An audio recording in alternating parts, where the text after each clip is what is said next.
Welcome to Talk Birdie to Me. This is Australia's most popular golf podcast with former world number 16 Nick O'Hearn, the only player to beat Tiger Woods twice in match play, and tour pro Mark Allen, who played professional golf around the world for 15 years, including a British Open.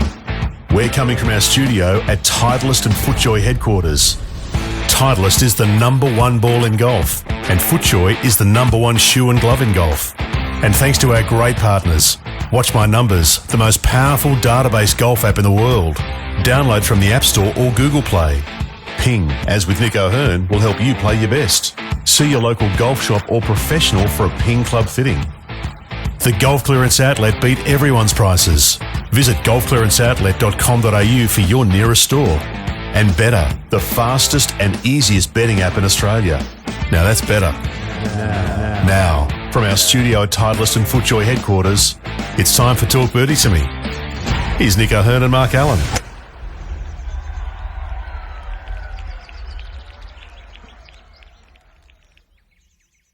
Righto, Nicholas. We've got another featured guest on Talk Birdie to Me. Everyone in this country would have had an eye full of LIV Adelaide, particularly when Patrick Reed made the hole-in-one. I first met James Watson, who these days is the Vice President of Production at LIV Golf. I first met him, he was trying to recruit me to do some commentary for Channel 7, and he's gone from doing that to now being, like I said, the Vice President of Production, LIV Golf. Incredible. And James, now make sure you hit this one good, James, and then you can come over. Oh, look at that. Yeah, very good finish. He should have been playing A the beautiful, Grange. balanced finish. Come and have a seat. And first of all, congratulations on the look of LIV Adelaide. It was stunning. Yeah, 104,000 through in the 3 days. So that's obviously our best effort at a LIV event ever, and Adelaide keeps raising a new bar. So it's great to see it's embraced so well here.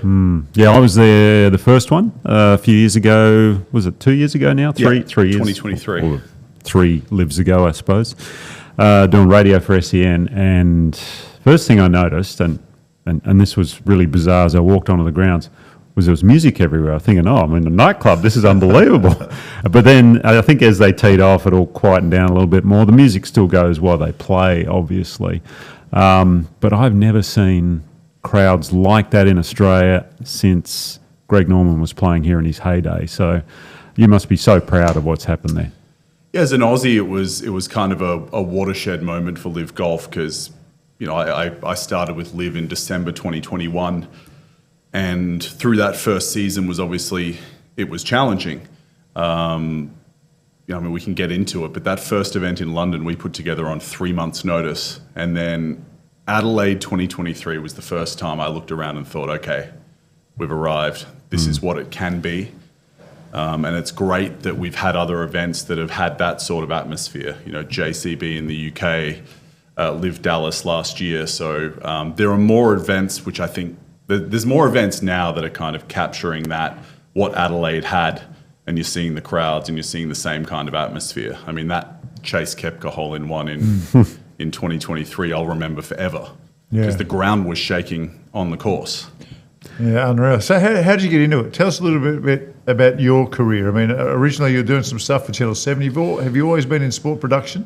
No, I mean, out of uni, I was studying history, so I very quickly realised I didn't want to be a teacher. And when that happened, I started to get into journalism. So I was writing for a magazine called Inside Sport. I was doing stuff for the local paper. Yeah. I was playing cricket, baseball. I was writing on the games that I was playing in. And I got to start that way. And then, a friend of my dad's got me into production. And early on, I was shooting, editing, doing some radio stuff. And then I got a job at Cricket Australia when I was about 24 years old as the first digital content guy embedded with the team. So digital content, social stuff, or yeah, it was the first iteration of that kind of embedded social media reporter type that you see now with every single sports team, and that kind of helped me cut my teeth. And then I stayed in cricket, moved to New Zealand, moved to London for cricket, and then came home for a couple of years. And then I spent 4 years in Asia working on Asian Tour Golf, so producing and directing golf over there before moving home, and we worked together on that 2019 Oz Open. And you've done some tennis as well, I believe. Yeah, so I had 4 years at Tennis Australia, which was brilliant, and I think how we cover LIV is very much based on the model that was laid down at Tennis Australia, combined with a little bit of F1, and we'd reshaped it using that as a base. So I want to get to the LIV Golf stuff at some stage because, you know, a lot of the things that we see on the LIV screens these days are world firsts and leading the way. But your experience in other sports and the proud history that we have in Australian golf production. You know, we always talk about the 80s and 90s of what, you know, the Jack Newton days and the cherry pickers and all that kind of stuff. It really did lead the way for quite some time. You come from other sports, you come into golf. What did you think golf needed, you know, in 2019, for instance, when you were doing it here in the Australian Tour? Or was it okay, or did you think you could add to it? Well, so I did the Aussie Opens in 2018 and 2019, and we made a major change to the graphics. If you remember, instead of a pylon like we have at LIV, it was the lower frame graphic that showed the top 5 all the time, and then if there were 6 or 10, it would just pop in there. I think on-screen graphics for me in golf changed very little in 20 years, and I was really lucky to work with an Australian broadcasting legend called David Hill, the first year on LIV, and his basic mantra was, if you can't switch on the television and understand exactly what's going on, the broadcast has failed. And for me, I think that's something golf was lacking in for 30 plus years. I mean, I used to spend early mornings watching golf with my dad, and we'd be trying to watch Greg Norman, and he might have been in 7th, but you're not seeing a lot of him. Or in more modern times, Jason Day, Adam Scott, Cam Smith playing on the PGA Tour. If they're outside of the top 5 and their names aren't Tiger Woods or Phil Mickelson, you did not get to see them. So that thinking helped shape how we wanted to produce golf in a way that the fans could consume. So it was about graphics, it was about the amount of shots we could put on air compared to other broadcasts. And then it evolved into then second screen experience. How can you leverage your on-site resources to deliver a product where if fans aren't getting what they want on the screen, they can go to their iPad and very easily follow along like they do on the Masters app. Yeah, because you've got, 60 cameras? Yeah, we've got more than 60 cameras out on the course. We're covering every single shot live. It goes up into the cloud, and we have the ability to create that second screen content utilising the resources on site. So 60 cameras in LIV. What was the Australian Open? How many cameras? I think we had 16, but I'm proud of the work we did with that. That's right. And I think what you do on the weekends? 5. 5 cameras. And I believe were you with Jam TV for a little while? I was for a little bit, yeah. Okay. It's great. Yeah, they're a great group to work with. Definitely.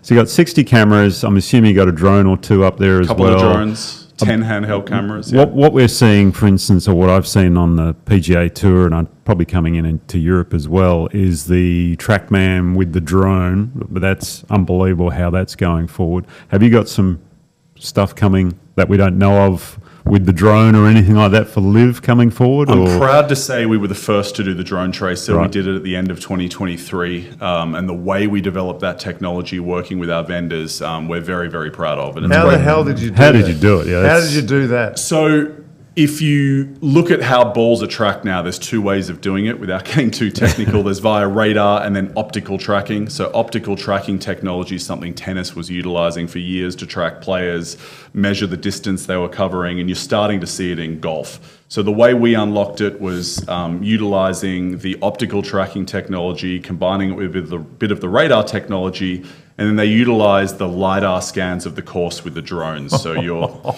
again, without getting too technical, you're creating a 3D world, you're pinning it over a real world, and then you understand where the drone is, you understand where the handheld camera is getting the trace, and you can create it based on that. Because the tracer, when it first came in, it changed everything. Cherry pickers are gone, trying to follow the ball, don't even worry about it.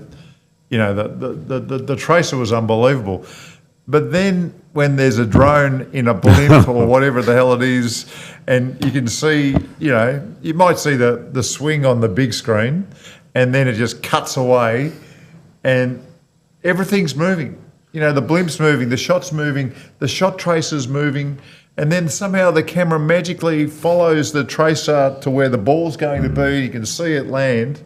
I mean, there's a hell of a lot going on. Yeah, but innovation's about helping the viewer understand the sport on a deeper level.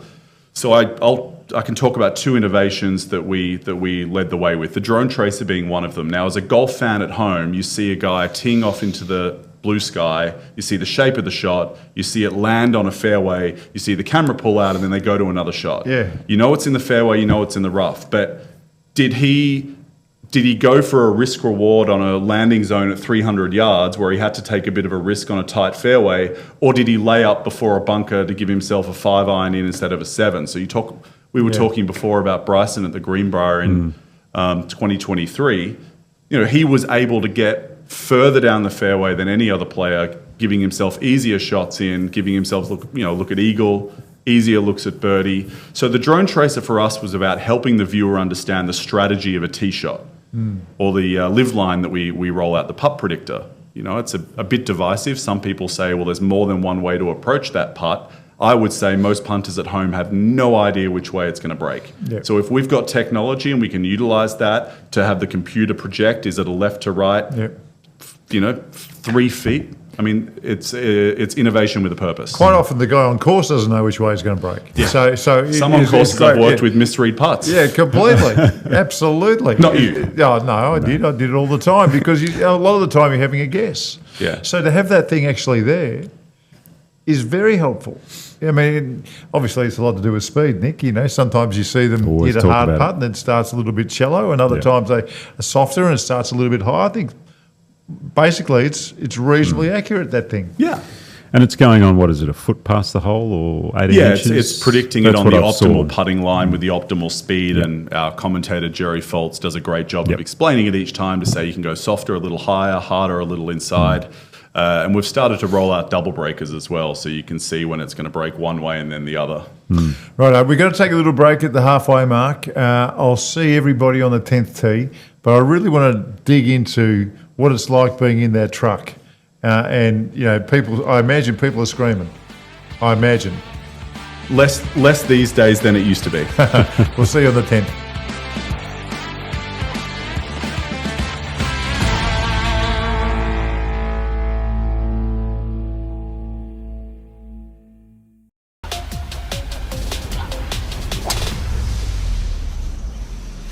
With more speed off the tee.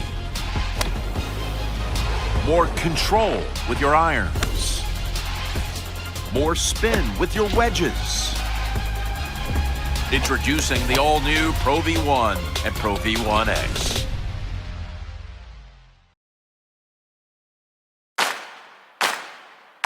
We're live from our studio at Titleist and FootJoy headquarters.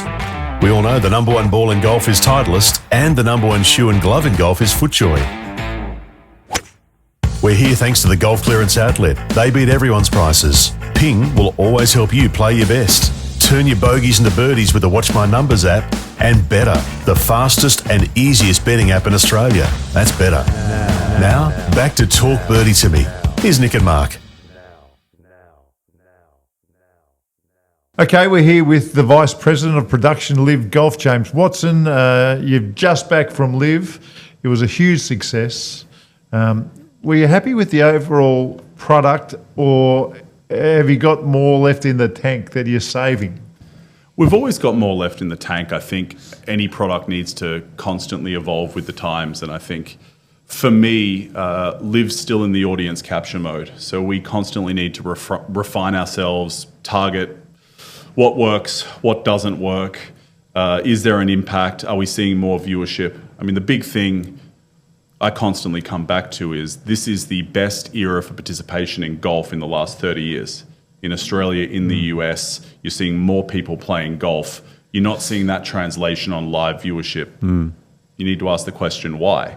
I think the golf product as a whole needed disruption, and I think we're proud that we've done that at LIV. To come in and disrupt in the same way World Series cricket did, with Kerry Packer and David Hill in the late 70s. So Yeah, I think we were talking in our podcast earlier this week about viewership numbers for LIV Adelaide. It compared with the Australian Open, I believe. Yeah, I think that's who we're talking about. So, do you look at that and you go, well, why aren't we capturing more, or is it a case of what do we need to do to get more? I know you've signed the deal with Fox Sports in the US. I mean, that should be a huge thing for this coming season. Yeah, I mean, viewership does define how you look at a broadcast, but for this week in Adelaide, I'd say we were on secondary channels for most of the time, and then the numbers when we got on Sunday were great. We saw fantastic numbers last year, but that's because the Rippers made a comeback on the back nine and Australia wanted to tune in to see Cam. So you ask those questions when you look at it, but I think broadly you just want to see year-on-year growth, and we keep needing to remind ourselves that we're a startup, and we're a product that's still trying to capture an audience. And as long as you're seeing that year-on-year growth, you can then get into how you can grow faster. You can then get into what you can do to grow your audience even more. But I mean, Channel 7 give us a fantastic platform, and they broadcast LIV all year long, and they're really happy with the numbers they're doing, particularly on 7+ as people get up in the morning to watch LIV. So we're here, we've got 5 cameras in this room, and it's a little bit clunky, here and there. Dan, I know you're doing a great job, and you're actually killing it as far as I'm concerned. But it's difficult. It's hard to get it all right. You're dealing with 60 cameras, you're dealing with 54 golfers, caddies, crowds, commentators. What's it like being in the truck trying to tell the story? So I had to fill in directing for 3 shows last year when our director was unavailable, and it was a good thing to put myself through because, producing or directing a 60 camera show is incredibly different to a 16 camera show. But in some ways, it's actually easier because we've got a camera on every green. You're never scrambling to find that shot because there's an operator covering every hole and cutting every hole so it goes up into the cloud. You're never scrambling to say, can that EVS machine go to the other side and find that shot because Nick O'Hearn just made birdie and we don't have it? What goes up in the cloud? Everything. Every single shot goes up into the cloud. And you can drag it down. With the metadata associated, and that can be utilised by anyone of our team members, either remotely downstream or on site. Everyone's got access to the cloud. They put stuff up, and then you can pick and choose the best way to tell the story of LIV For the live broadcast in real time, we still have easy EVS machines and operators turning that round. But for the second screen stuff we're doing, all of that's accessible. Wow. Up in the cloud, or is it pulling it down? Everyone goes, it's the cloud. Now, if the person at home walked into the truck, where this is all going on, they would be blown away by how much is going on in there. Because I've done the same at Jam when we're doing the golf, and I walk in there and go, oh, I'm out of here because this is just like there's so much going on. All 5 cameras. So 5. He's got 12 times that. And it's great for people to see because I think at home we all sit there and say, I wish they were showing more of him. I want to see more Cam. I want to see. And when you go in there and see you've got one producer and one director, the producer's got 5 voices in his ear at any one time. The director's got 3 or 4 voices in his ear at any one time. And they're making decisions in real time about what's going to go on screen and then what graphics are going to be added and then what innovations are going to be thrown in on top of it. So it is organised chaos, but the tighter your team is and the better the communication lines are, the better the product ends up being. So I imagine as Vice President Production, you've got access to feedback. We have feedback shows here. It's lots of fun. I listen to your podcast to get some quite good feedback. So what I noticed about LIV Golf, I felt like there wasn't quite as many shots shown as there was at the start. It used to be like a machine gun. Now, am I seeing things, or was that feedback driven, or how does it work? That's feedback driven. I think anytime you're innovating, you push things too far in one direction. And one of the things, as I said, we're addressing fan data that we had before we even started LIV. And that was, number one, too many ad breaks. How do you give the fans the option of watching without ads, even if they have to pay for it? Number two, not enough golf shots shown. Yep. So when we started out, we said, well, we're going to show more golf shots than anyone else in the world. You then look at that, you take feedback, that makes some people happy, but it doesn't leave a lot of time for authentic storytelling. It doesn't leave a lot of time for explaining the format and the narrative. So we did make an intentional decision to pull that back a little bit. It was well noticed, but I would say if you tune into a LIV event, you are still going to see a hell of a lot more golf shots than you will in any other broadcast. I think the big change we made was, and we did this from day one, was take the idea that if a golf shot doesn't matter to the leaderboard, we're going to put it into a package and we're not going to cover it as if it's live. Perfect. Yeah. And that was just, here's a little highlights rip of the best shots you've missed. Yep. But we're not going to go to Mark Allen on the tee at 7 at 3 over and go, well, I wonder what's about to happen here. Yeah. If they're showing him, it must be good.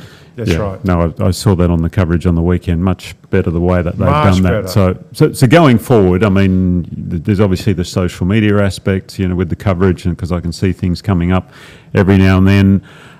In this country and golf in general, always, a little bit of some action on the sides, always a bit of fun. Is there any of that sort of a wagering aspect coming into LIV Golf at any point? I'm just curious because that seems to me maybe that's possibly the next direction. Yes, but I mean, it's not in my my remit. Okay. So I mean, I'll be honest, I'm pretty squarely focused on production, how to make the product better, and I'll leave the commercial teams to explore all of that stuff. But what I would say is, what we are doing with our Any Shot, Any Time development and having all the shots there and available opens itself up to delivering feeds to a number of different partners, and that's one of the better things we've been able to build. And nearest the pin on this hole or something, So I know you don't want to stick the boots into the PGA Tour, I know that, but it must give you a nice feeling when you watch a PGA Tour broadcast and you can see things that have clearly been snuck away from your broadcast at LIV. Yeah, but I think that's 99% of everything you see on TV has been borrowed from someone. I mean, as I said, I will willingly admit that a lot of what we've done, we took from F1, the idea of the pylon and the functionality there. And I took inspiration from the work I did at the Australian Open. If we treated every hole like an outside court, the inspiration came from, well, let's cover everything and let's make sure that we have the ability to cover everything. So I think in any sport, seeing ideas that you and the team have worked on working its way into another coverage is great. But equally, I would say that CBS and NBC led the way for a long time with things that we've then borrowed. So it's great to see. But I think, look, all boats rise with the tide. And I think the more we're pushing each other, the more we're driving things forward, they're reacting. I think that's good for the sport. How often do you get asked what's Yasser like? Never. I mean, what's he like? well above my pay grade. Are you ever in the same room as him? No, I mean, I'm just the TV product. All of that stuff goes on so far above my head. What about Greg Norman? Were you ever in the same room as Greg? Yeah, I've had a lot to do with Greg. And what's he like to deal with? I'm not going to seem like I'm sucking up to Greg here, but I mean, they say don't work with your heroes. He's been fantastic to me. I mean, being a fellow Aussie and at LIV from day one, he looked after me and made sure I had everything I needed. He was an open door, a call or a text for feedback, advice, help. He's been brilliant. I can't thank him enough because he's just been very, very engaged with everything we're doing and has been a huge support. So I know you're here in Australia, but you read the news like everybody reads the news. Yasser, PGA Tour and Donald Trump right in the middle, trying to get back together. I mean, I know you can't say what you know, and we don't expect you to, but what is the feeling at LIV Golf when you hear that things are closer together? And then you got Tiger Woods saying that he wants it to work out, and we want to have, maybe you'll get access to PGA Tour players playing LIV. Maybe LIV will have, their players will have more access. Is there a feeling of, hey, we're almost back together now? If there's one thing I've learnt from my time at LIV is to pay zero attention to any outside noise whatsoever, because all it does is distract me from my job. And we all read the papers, but if any of us in our team are giving any of that stuff a second thought, we're not squarely focused on the mission. And that's not just a PR sidestep, because as I said before, all of that stuff's above my head. But it's just when you work on something that's divisive, if you pay attention to that stuff, it ties you in knots. So again, like honestly, I don't pay attention to it, and I try not to allocate space in my brain to it.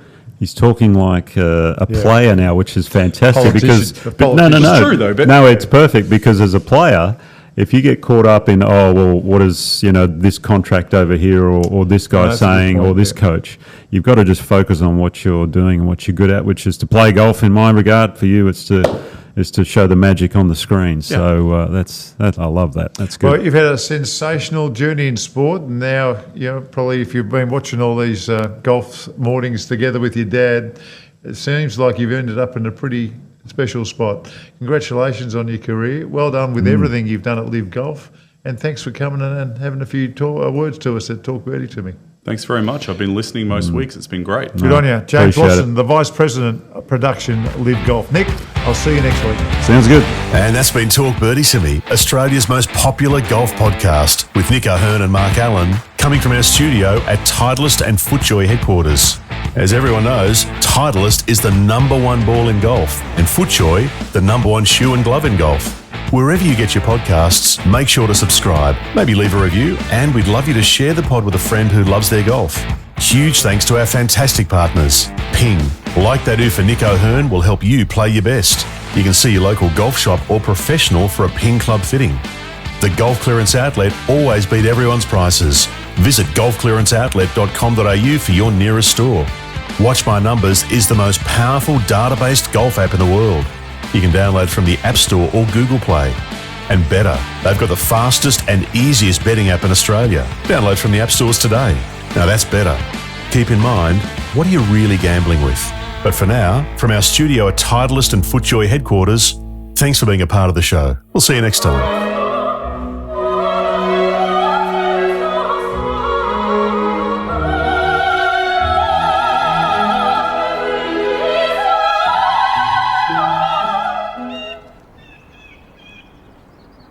Looks good, man. Dude. Are we in slow motion too?